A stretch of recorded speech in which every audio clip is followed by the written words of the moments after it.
नमस्कार विद्यार्थी मित्रहो, आज आपण शिकणार आहोत माल्थसचा लोकसंख्या वाढ सिद्धांत। हा लोकसंख्या वाढीचा सिद्धांत शिकण्याआधी आपण सर्वप्रथम समजून घेणार आहोत हा लोकसंख्या वाढ सिद्धांत का शिकायचा आहे। जागतिक लोकसंख्या वाढ ही गेल्या 12,000 वर्षापासून आपण अनुभवत आहोत। सर्वसाधारणपणे इसवी सन पूर्व 10,000 या वर्षामध्ये मानवाला शेती व्यवसायाचा शोध लागला असे गृहीत धरले जाते। इसवी सन पूर्व 10,000 या कालावधीत जगाची लोकसंख्या ही केवळ 4 मिलियन म्हणजे 40 लाख एवढी होती आणि इसवी सन 1804 मध्ये ती 100 कोटी झाली।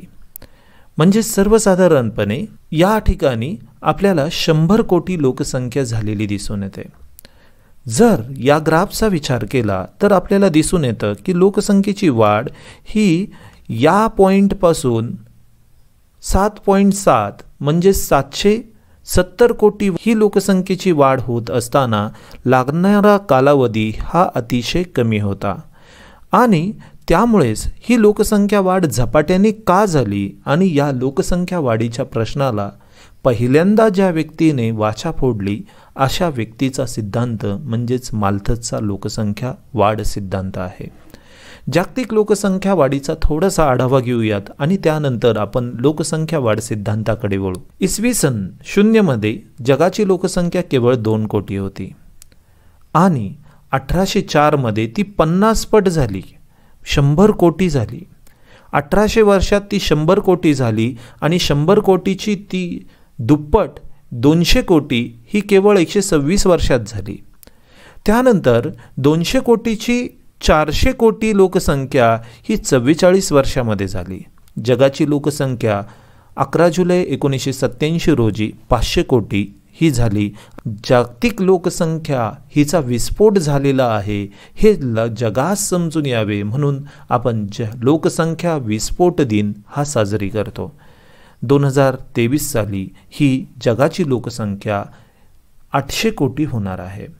तर ही लोकसंख्या वाढ का होतीये आणि या लोकसंख्या वाढीचे विविध दुष्परिणाम कसे होतात हे माल्थसने सर्वप्रथम स्पष्ट केले। म्हणूनच आपण माल्थसचा लोकसंख्या वाढ सिद्धांत समजून घेणार आहोत। माल्थस याचं पूर्ण नाव आहे थॉमस रॉबर्ट माल्थस। याचा जन्म 14 फेब्रुवारी 1766 रोजी झाला।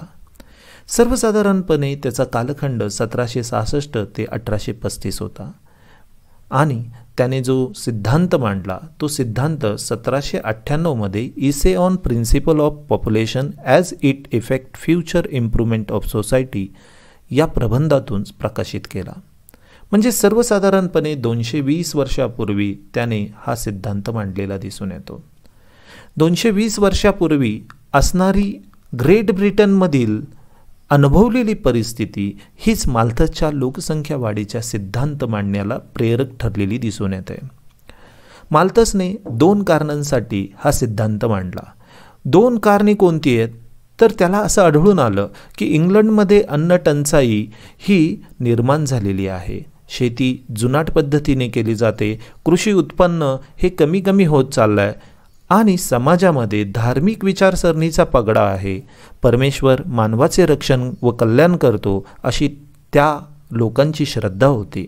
अन्नधान्याच्या किमती वाढत होत्या, दारिद्र्य, रोगराई, मारामाऱ्या, सामाजिक कलह वाढलेले होते आणि या सर्वांचं कारण लोकसंख्या आहे असं तात्कालीन समाजाला माहिती नव्हतं। माल्थसने या सर्व घटनांचे कारण वाढती लोकसंख्या आहे असं प्रतिपादन केलं आणि हेच पटवून देण्यासाठी माल्थसने हा सिद्धांत मांडला। दुसरं कारण म्हणजे दुःख व दारिद्र्य यांच्या मुळाशी वाढती लोकसंख्या आहे हे तात्कालीन समाज स्वीकारत नव्हता। 1793 मध्ये गॉडविन याने राज्यसंस्था हीच लोकांच्या दुःखाला आणि दारिद्र्याला कारणीभूत ठरते असं त्याने प्रतिपादन केलं। गॉडविनच्या या विचाराला विरोध करून दुःख आणि दारिद्र्याच्या मुळाशी वाढती लोकसंख्या आहे हे जगासमोर मांडण्यासाठी लोकसंख्या वाढ सिद्धांत माल्थस याने मांडला। माल्थसने हा सिद्धांत मांडत असताना 4 प्रमुख गृहीतके मांडली। मानवाच्या अस्तित्वासाठी अन्न आवश्यक आहे, कृषीमध्ये जरी अंधन म्हणून मजूर व पाणी वाढवले तरी उत्पादन कमाल मर्यादेपर्यंतच वाढते. भिन्नलिंगी व्यक्तींमध्ये जबरदस्त लैंगिक आकर्षण असल्यामुळे लोकसंख्या सतत वाढत राहते. खाणारी तोंडे वाढतात, त्याचबरोबर अन्नधान्यांचे उत्पादन वाढत नाही. त्यामुळे काही लोकांना अर्धपोटी उपाशी राहावे लागते. परिणामी युद्ध, मारामाऱ्या, सामाजिक कलह यांची निर्मिती होते. सुरुवातीला माल्थस याने आपला प्रबंध निनावी प्रसिद्ध केला, कारण तत्कालीन समाज हे विचार स्वीकारेल का याची त्याला भीती वाटत होती. लोकसंख्या वाढ आणि समृद्धी यांचा जवळचा संबंध आहे असं त्याने गृहीतक मानलेलं होतं. माल्थसच्या सिद्धांताचे स्वरूप हे संक्षिप्त रूपात आपण यामधून समजून घेऊ. माल्थसने लोकसंख्या वाढीचा सिद्धांत सविस्तर व गणित रूपात मांडला. या सिद्धांतामध्ये एकूण 5 मुद्दे आहेत. पहिल्या 3 मुद्द्यामध्ये लोकसंख्या का कशी वाढते आणि अन्नधान्याचे उत्पादन कसे मागे पडते, त्याचे परिणाम काय होतात, या 3 मुद्द्यांची चर्चा केलेली आहे. शेवटच्या 2 मुद्द्यांमध्ये त्याने वाढत्या लोकसंख्येवर उपाय सुचवले आहेत. तर पाहून घेऊ लोकसंख्या वाढीचा हा सिद्धांत काय सांगतो. लोकसंख्येची वाढ भूमिती श्रेणीनुसार होते. आकडे दुप्पट होतात. उदाहरणार्थ 1, 2, 4, 8 अशा पद्धतीने जॉमेट्रिक प्रोग्रेशन या पद्धतीने लोकसंख्येची वाढ होते. ठराविक वर्षांच्या काळात लोकसंख्या दुप्पट होताना आढळते. दुसऱ्या मुद्द्यामध्ये त्याने स्पष्ट केलं की अन्नधान्य आणि इतर साधन संपत्तीचे उत्पादन मात्र अंकगणिती श्रेणीने वाढते. हे आकडे दुप्पट होत नाही, तर त्याच्यामध्ये सलगता असते. उदाहरणार्थ 1, 2, 3, 4, 5, 6 यालाच ॲरिथमॅटिक प्रोग्रेशन असे म्हणतात. माणसाच्या पोटाला जेवढे लागते तेवढे उत्पादन त्याचे हात निर्माण करू शकत नाहीत, असं माल्थसचं मत होतं. भूमिती श्रेणीने वाढणाऱ्या लोकसंख्येला अंकगणिती श्रेणीने वाढणारी अन्नधान्ये पुरेशी पडत नाहीत. लोकसंख्या वाढ व अन्नधान्य उत्पादनात असमतोल निर्माण होतो. देशात वाढत्या लोकसंख्येमुळे उपासमार, दुष्काळ, दारिद्र्य, तंटे हे समाजामध्ये उद्भवलेले दिसून येतात. माल्थसने स्पष्ट केलेले पहिले 3 मुद्दे लोकसंख्येविषयीचे हे आपण या ग्राफद्वारे समजून घेऊ. या ग्राफमध्ये वाय अक्षावरती लोकसंख्या व एक्स अक्षावरती अन्नधान्य व साधनसंपत्तीचे उत्पादन हे दर्शवलेले आहे. जेव्हा लोकसंख्या 1 ने वाढते तेव्हा अन्नधान्यांचे उत्पादन देखील 1 नेच वाढेल. त्यावेळेस अशी संरचना तयार होईल. ज्यावेळेस लोकसंख्या ही 2 होईल त्यावेळेस मात्र साधनसंपत्ती ही 2 होईल. साधनसंपत्ती ज्यावेळेस 3 होईल त्यावेळेस मात्र लोकसंख्या ही दुप्पट वाढत असल्यामुळे व भूमितीय श्रेणीने वाढत असल्यामुळे ती 4 होईल. ज्यावेळेस साधनसंपत्ती 4 होईल त्यावेळेस लोकसंख्या ही अधिक गतीने वाढत असल्यामुळे ती 8 होईल व ज्यावेळेस लोकसंख्या ही 16 होईल त्यावेळेस साधनसंपत्ती मात्र ही 5च राहील. हाच ग्राफ आपण ज्यावेळेस जोडतो त्यावेळेस आपल्याला लोकसंख्या आणि अन्नधान्य यांच्यातील तफावत समजते. ज्यावेळेस लोकसंख्या 1 ने वाढेल आणि अन्नधान्य 1 ने वाढेल त्यावेळेस असणारी तफावत ही खूपच कमी असेल. मात्र ज्यावेळेस लोकसंख्या ही 4 ने वाढते त्यावेळेस साधनसंपत्ती व अन्नधान्यांचे उत्पादन हे मात्र 3 नेच वाढते. त्यावेळेस त्या ठिकाणी निर्माण होणारी तफावत ही अधिक असेल. ज्यावेळेस अन्नधान्यांचे उत्पादन 4 असेल त्यावेळेस मात्र लोकसंख्या 8 असल्यामुळे त्या ठिकाणी निर्माण होणारी तफावत अधिक असेल. तसेच 5 होईल त्यावेळेस अन्नधान्यांचे उत्पादन हे 5 एवढ्या एककाचे होईल त्यावेळेस लोकसंख्या मात्र ही 16 असलेली दिसून येते आणि त्यावेळेस पडणारा जो गॅप आहे किंवा तफावत आहे ती अधिक जास्त असल्यामुळे लोकसंख्येच्या वाढीमुळे निर्माण होणाऱ्या समस्या या उद्भवतील. हा सिद्धांत मांडत असताना लोकसंख्या वाढ स्पष्ट करण्यासाठी काही सांख्यिकी माल्थसने गोळा केली. युरोपमध्ये जन्म आणि मृत्यूच्या बाबत चर्चमध्ये नोंदी केल्या जात असत. या चर्चमधून केलेल्या नोंदी यांची आकडेवारी माल्थसने गोळा केली आणि लोकसंख्येची वाढ ही कशी होते यासाठी त्याने हा पुरावा म्हणून वापरला. माल्थसने 4थ्या आणि 5व्या मुद्द्यामध्ये वाढत्या लोकसंख्येवर नियंत्रण ठेवण्यासाठी माल्थसने 2 उपाय व नियंत्रके सुचवली. नैसर्गिक नियंत्रक किंवा उपाय. वेगाने वाढणारी लोकसंख्या व अन्नधान्य उत्पादन यातील असमतोल वाढला म्हणजे निसर्गच लोकसंख्या वाढीवर नियंत्रण ठेवतो. दारिद्र्य, कुपोषण, निसत्व आहार, साथीचे रोग, इतर रोगराई, दुष्काळ, पूर, भूकंप, युद्धे यांच्यामुळे नैसर्गिक आपत्ती जी निर्माण होते त्यामुळे मोठ्या प्रमाणावर लोकसंख्या मृत्युमुखी पडते.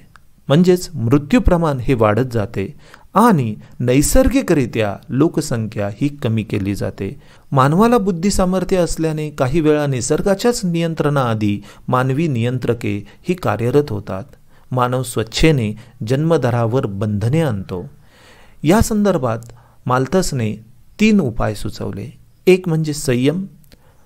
माल्थसने स्पष्ट केले की उशिरा लग्न, नैसर्गिक संयम, ब्रह्मचर्य किंवा विवाहानंतर संयम या गोष्टींमुळे लोकसंख्या ही नियंत्रित ठेवता येऊ शकते.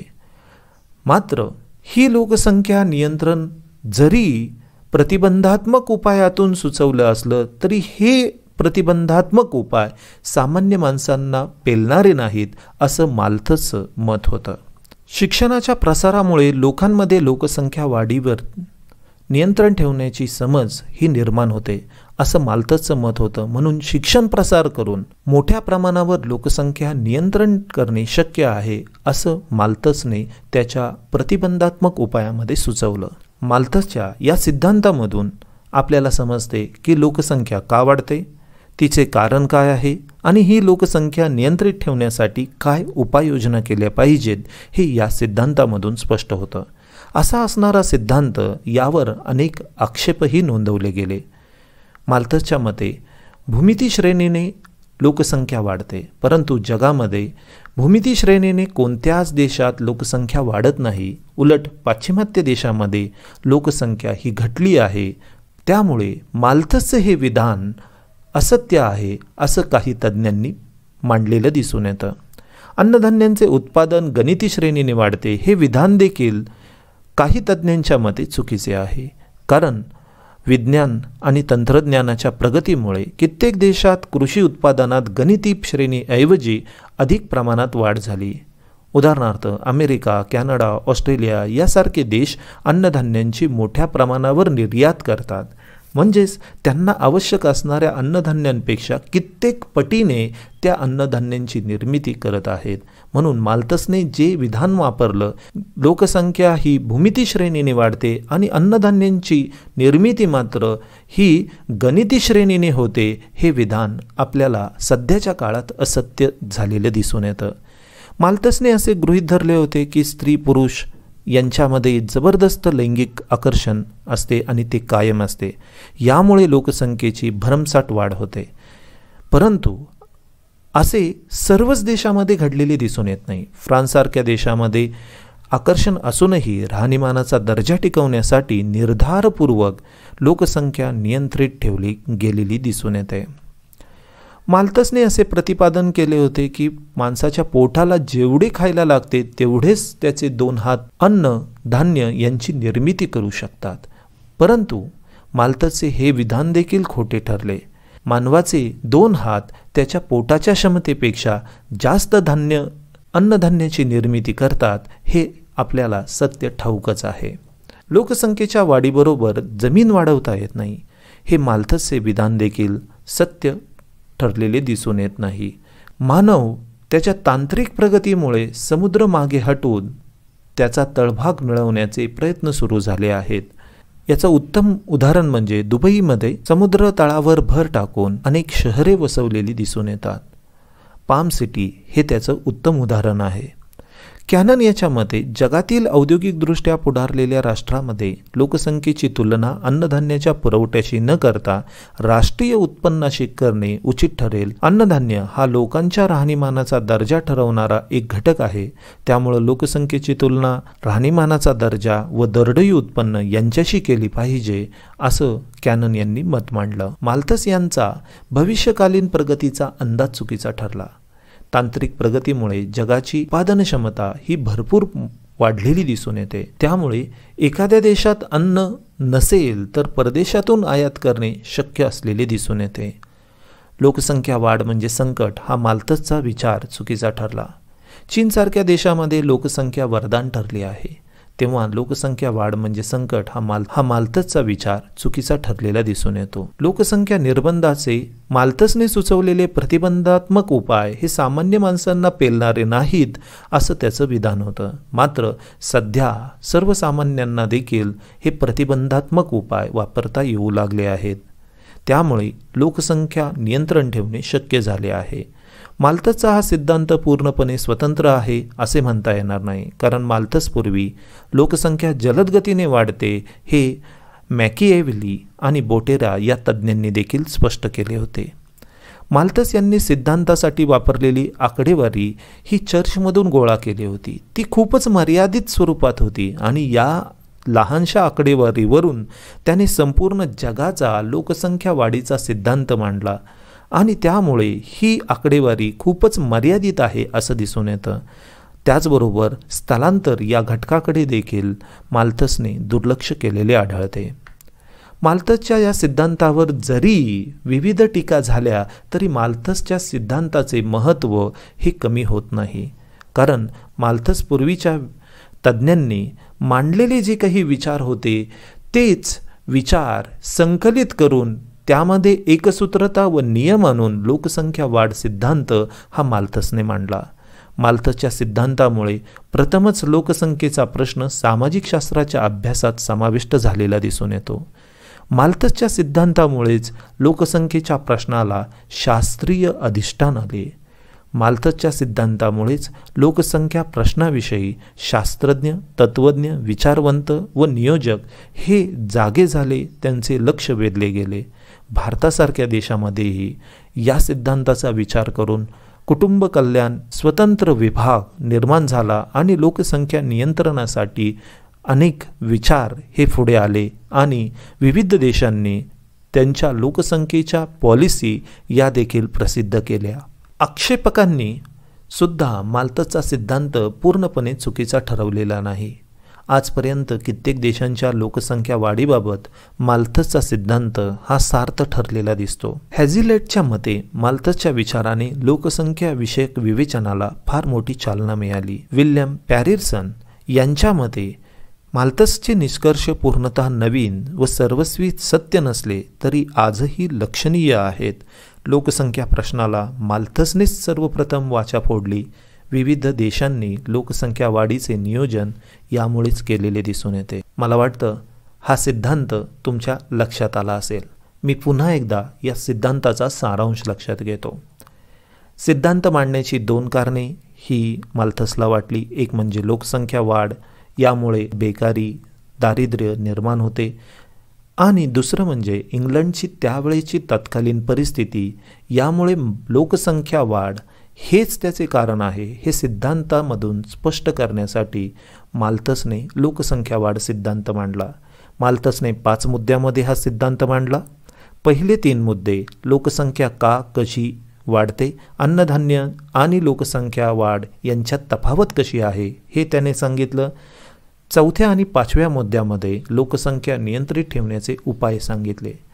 माल्थसच्या सिद्धांतावर अनेक टीका जरी झालेल्या असल्या तरी आज देखील माल्थसच्या सिद्धांताचे महत्त्व हे कमी होत नाही। मला वाटतं हा सिद्धांत तुम्हाला समजला असेल। धन्यवाद।